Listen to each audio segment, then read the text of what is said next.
예, 반갑습니다. 우리는 이제 개혁교의학을 아주 스피디하게 읽으려고 합니다. 지금 이제 처음이니까 챕터마다 내용이 짧아요.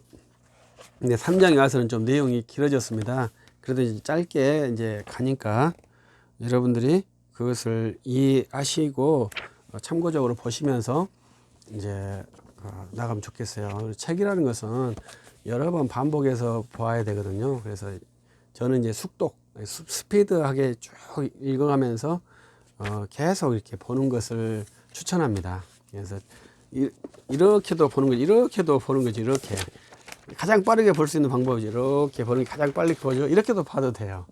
제가 추천하는 것은. 그래서 이제 그 쭉 보고, 근데 이렇게 계속 봐야 된다는 것이 특징이죠. 그러면 이제 조금 더 빠르게 책을 읽을 수 있을 것입니다. 이제 교의학의 방법론에서는 이제 교의학의 재료를 이제 바빙크 박사는 성경, 교회의 고백서, 그리고 그리스도의 의식까지 말하는 것이 이제 특징이죠. 의식. 이제 이것이 이제 교의학의 재료가 될까? 이것은 논구를 해봐야 됩니다. 그래서 저는 이제 우리 교의학은 텍스트로 생각하거든요. 그러니까 우리가 학문할 때는 역사적 정황도 많이 고려를 해야 되죠. 그러나 이제 교의학의 아주 냉철한 것은 정황에 대한 지식을 될 수 있도록 배제하려고 하고 그 텍스트로만 하려고 하는 것이 있어요. 근데 이제 우리 바빙크 박사는 의식이 있어야 된다. 그리스도인 의식까지 교의학의 재료, 재료로 쓴다는 것이 특징적인 것이죠. 그리고 여기서 또 하나 재밌는 것은 이제 우리 시대는 이제 설교하고 신학을 차이점을 두고 있거든요. 그래서 이제 설교적 글쓰기하고 사상적 글쓰기가 같지 않아요. 근데 이제 바빙크 박사는 그 이전에는 설교적 글쓰기와 사상적 글쓰기가 동일했다. 이렇게 말하는 거예요. 상당히 무서운 말씀이라고 한 걸 아셔야 됩니다. 왜냐하면 이제 우리들은 목사님의 설교가 딱딱하다 이렇게 말하는데 칼빈의 그 기독교 강연을 읽은다고 생각해 보세요. 그건 딱딱한 정도가 아니라 숨이 막혀 죽을 정도 아니겠습니까? 근데 그러한 것들 이제 칼빈의 기독교 강연은 설교는 아닙니다만은 이제 칼빈의 설교를 보면 이제 그러한 것이죠. 설교가 책으로 다 나와 있으니까요. 이제 그렇게 사상과 설교 문장이 같았다 이런 거죠. 근데 우리는 이제 설교 문장이 이제 사상이 아주 엑기스가 있고 이제 많은 주변의 사파들로 구성되는 것이 우리 설교죠. 그 다음에 이제 교리와 설교 문제에서 이제 교리를 강력하게 말하는 것이 또 특징입니다. 그 다음에 재밌는 것은 107쪽에 보면 해석을 거친 권위라는 말하는 것이 상당히 도전적인 겁니다. 진짜 권위는 뭐냐? 해석을 거친 권위라는 것이죠. 그걸 한번 많이 생각해 보시길 바라고요. 그 다음에 이때 이제 가장 제가 그런 것은 이제 소시누스, 알미니안 이러한 것을 이제 변호하는 책이에요. 그래서 튜르틴 박사님도 논박신학, 변증신학 이렇게 말했잖아요. 그때 변증한 것이 소시니안, 알미니안, 로마 카톨릭 이 세 개를 기본적으로 이제 변증을 하거든요. 근데 이제 저는 신학에서 그런 변증 신학보다 핵심 신학, 주 예수 그리스도를 내가 어떻게 증거하고 있는가 이것을 추구하는 사람이거든요. 그래서 내가 대항하는 진영이 어디 있느냐 이것을 밝히는 것보다는 내가 증거하는 주님이 누구냐 이걸 밝히는 것이 더 우선하다 이렇게 생각을 해요. 그러나 이제 청교도나 바빙크, 튜레틴 이러한 분들은 내가 방어하는 신학이 무엇이다 이것을 말해주고 그분들의 증거를 논박하는 내용들이 상당히 많죠. 그래서 이제 바빙크 박사도 기본적으로는 철학 사조에 대해서 교리로 디펜스 방어를 하고 있다. 이거는 이제 밝히잖아요. 네, 이런 것도 이제 중요하지만 이제 그러한 풍토들을 우리가 가지고 왔어요. 그래서 우리 한국 교회는 자유주의 신학을 거부한다 이렇게 말하죠. 그래서 이제 자유주의 신학을 거부하신 분은 이제 메이천 박사님이 주요한데, 이제 칼 발트가 자유주의 신학을 거부했느냐, 이게 이제 중요한 논구 중에 하나죠. 근데 이제 칼 발트가 자유주의 신학을 거부했죠. 왜 거부했나요? 자기 선생님들이 1차 대전의 전쟁에 서명했기 때문에 거부했대요. 그것이 상당히 중요한 겁니다. 그의 신학이 틀려서 거부한 게 아니에요. 전쟁에 서명했기 때문에 거부를 한 거예요. 신학은 동의한다는 말이거든요. 그것이 자유주의를 싫어한 겁니까? 그건 말이 안 되죠. 자유주의를 절대 거부했다고 저는 생각하지 않아요. 왜? 바르트가 자유주의 신학을 거부했던 것이 없어요. 딱 하나, 선생님들이 전쟁을 서명한 것을 거부한 거예요. 그리고 또 이제 히틀러가 주도하는 그것을 거부한 거예요. 그건 다 신학적인 문제가 아니에요. 정치적인 문제지. 그 정치적인 것이 같기 때문에 신학이 같다고는 볼 수 없잖아요. 그래서 우리는 신학이 중요한 겁니다. 그래서 교유학의 재료는 그러한 신학이 있고요. 그것을 이제 이 바빙크 박사님은 이제 잘 제시해 주고 있습니다. 큰 문제 없이 모든 내용이 이제 제시해 주고 있습니다. 근데 이제 바빙크 박사님의 이제 특징은 이제 이게 굉장히 큰 역작이잖아요.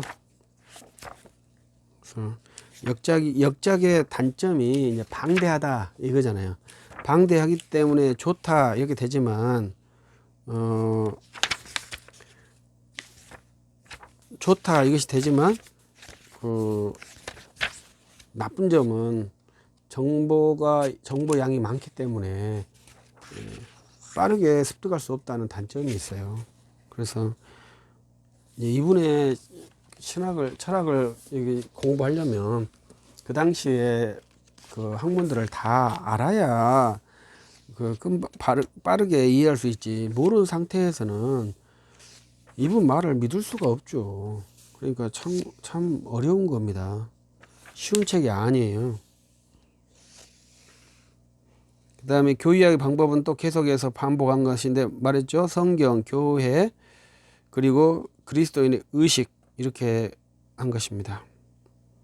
그리고 이제 좀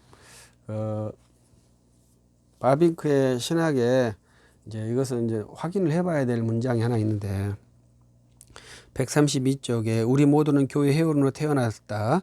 우리는 나면서부터 은혜 언약에 가입되었다. 이러한 문장은 상당히 네덜란드적인 문장이죠. 우리 한국하고는 전혀 안 맞는 문장이죠. 근데 이제 이러한 것이 현재 우리 한국교회에서 겪는 언약 이해의 하나의 특징이에요. 우리는 태어나면서부터 교회 회원으로 태어나지 않는 사람이 얼마나 많은가요? 그리고 그러니까 은혜 언약에 가입되지 않는 상태로 태어난 것이 우리 대한민국에는 많죠. 그러니까 이 바빙크의 신학이 갖는 그 맹점 중에 하나죠. 그래서 이제 그 언약 이해의 그 차이점들이 있는 거예요. 그분들은 태어나자마자 언약 백성이라고 언약에 들어가 있다고 생각을 하는데, 우리는 우리나라에 우리가 복음 전도할 사람들은 태어나자마자 불교 신자에 있을 확률이 3분의 1, 유교 신자에 있을 확률이 3분의 1 이렇게 되잖아요. 그러니까 얼마나 절대 다수가 여기에 포함되지 않습니까? 그래서 바빙크 그 서구 신학에 가지고 있는 우리와의 문화적인 차이점들이 아주 드러나는 하나의 문장이라고 볼 수 있습니다.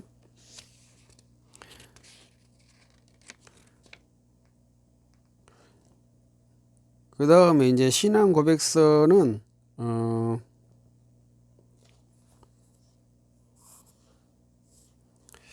이것도 이제 제가 지금 공부를 하고 있는 것 중에 하나인데, 이거 135쪽에 보면 신앙 고백서는 기껏해야 2차적 기준이나 진리의 기준이 아니다, 이렇게 표현을 하는 거예요. 그 다음에 교회에 수용된 교리 규범이다, 이렇게 신앙 고백서를 말을 해주는 겁니다. 그래서 우리 장로교 신앙 고백서를 믿지 않으면 지옥 갑니까? 이렇게 물어본 사람이 가끔 있어요. 그건 상당히 바보 같은 질문이죠. 그것이 이제 교리와 신앙 고백서를 잘 이해하지 못한 사람들이 그렇게 말해요. 바빙크 박사님은 그거에 대해 설명을 안 해줘요. 왜? 너무 당연한 거니까. 근데 우리는 그 당연한 것을 모르죠. 왜? 문화가 다르니까. 그래서 교리는 안 믿으면 지옥 갑니다. 그러나 신앙 고백서를 안 믿는다고 해서 지옥 가지는 않아요. 이제 그 차이점이 있습니다. 그리고 이제 그 논쟁 중에 하나는 자연으로부터 하나님을 아는 지식이 있다. 이것은 상당히 애매한 사안이죠. 자연으로부터 하나님 아는 지식이 있다. 그때부터는 이제 윤리학의 분야에 들어가는 것이고, 그 다음에 아브라함 카이퍼의 칼빈주의 문화관에 들어가는 것이죠. 그래서 이러한 것들을 이제 기독교 사회에서는 아주 큰 문제 없이 말을 했지만, 우리는 이제 자연에서 하나님을 아는 지식이 있다, 이 말하면은 좀 그럴 수 있을까 하고 한 발 뒤로 물러서죠. 그러니까 이 특별 계시에 대한 인지가 좀 약해요. 제가 봤을 때는. 근데 우리는 특별 계시의 인지가 강하거든요. 우리 한국 교회는. 왜냐하면 우리는 비기독교 사회니까 그렇게 될 수밖에 없어요. 그러니까 그런 것들을 이제 우리가 좀 알고 대처를 해야 됩니다. 그래서 그때 이제 하나님을 아는 지식이라는 것은 일반 계시로서 일반 계시에 있는 지식도 하나님 아는 지식이에요. 그러나 이제 통상적으로 우리가 말하는 하나님 지식은 특별 계시만 말하거든요. 근데 이제 그것을 혼용해서 말을 해버리면 그때부터는 이제 복잡해지죠. 그래서 이제 우리가 제가 항상 재밌게 생각하는 여러 가지 지식들이 있는데, 그 중에 하나는 이제 그 액체에서 고체로 갈 때 그 비중점이 그 어는 점보다 약간 더 낮을 때 무겁거든요. 그것이 자연계에 정말로 놀라운 것입니다. 그래서 하나님께서 이 땅에 그 물고기를 보호하시는 하나의 수단이 얼음이에요. 그래서 얼음이 무거우니까 밑에서부터 얼어야 되는데 위에서부터 얼잖아요. 그 하나님께서 만들어준 놀라운 섭리예요. 그래서 겨울에 물고기들이 죽지 않고 그 얼음 밑에서 안전하게 살 수 있어요. 그래서 물고기를 보호하시는 하나님의 지식, 이렇게 말하면 안 된다는 거예요. 그것도 하나님의 지식이고 하나님의 섭리지만, 특별 계시에는 그것이 포함이 안 돼 있어요. 특별 계시는 오직 피의 제사함, 그리고 영생의 지식, 이러한 것이 포함이 되어 있는 거예요. 그러나 이제 자연 속에서 있는 하나님의 지식도 너무나 다양하죠. 그래서 네덜란드 최초로 현미경을 만들었대요. 그래서 왜? 하나님께 만들어주신 세계를 보고 싶은 열망 때문에 현미경을 만들었다는 거예요. 그래서 현미경 세편을 쭉 보면서 연구를 하는 거죠. 하나님의 세계를. 그것도 하나님의 지식이라고 말할 수 있겠죠. 그러나 신학은 언제나 특별 계시를 말하는 대로 제한시키고, 그러한 부분들은 이제 윤리관, 세계관, 문화관, 이렇게 가는 거죠. 그래서 우리가 일반 학자들도 그리스도인의 양심을 가지고 거기에서 풍성한 그 창조의 질서를 밝혀낸다면 진짜 멋있는 그 크리스찬이라고 보겠죠. 근데 그 부산에 있는 고신대에는 모기를 연구하는 세계적인 학자가 있대요. 정말로 그것도 특이하지 않습니까? 어떻게 모기를 연구할 생각을 했을까요? 그런데 모기를 연구할 그분이 없기 때문에 그분이 말라리아 연구 전문가라는 거죠. 그 모기를 만드신 하나님의 그 섭리, 그 지금 우리나라에 핫 이슈된 섭리라는 교수는 기생충을 연구하잖아요. 참 기가 막힐 노릇이죠. 그래서 그분은 그 정치평론에서 기생충이 고맙다고, 자기의 밥줄이라고 그렇게 말을 하더라고요. 그래서 우리들이 기생충을 연구할 수도 있고 모기를 연구할 수도 있고 파리만 연구해도 세계적인 학자가 될 수 있죠. 그런 건 다 하나님의 지식일까요? 그것을 이제 하나님 만드신 세계를 알기 때문에 지식이라고 말할 수 있지만 이제 그렇게는 좀 어렵다 이렇게 볼 수 있습니다. 그래서 그리스도의 구속의 은혜의 지식을 하나님 아는 지식이라고 성경이 말을 한다 이렇게 저는 봐요. 그러나 창세기 1장 그 문화명령, 그 노동의 명령에는 거의 들어가 있어요. 그것이 이제 학문도 노동이기 때문에 거기에 포함되어 있기 때문에 창세기 1장의 문화명령이 엄청나게 큰 포괄적인 명령이고 그리스도의 구속의 명령, 구속의 은혜는 그리스도인에게만 제한적으로 되어 있기 때문에 성경 전체가 다 구속의 은혜로 되어 있지만 매우 제한적인 부분에 있는 것이죠. 그래서 이제 바빙크 박사님이 교회학의 재료로서 이제 성경과 교리들, 신앙 고백서, 그리고 그 사람의 의식까지 포함시켜서 말했다.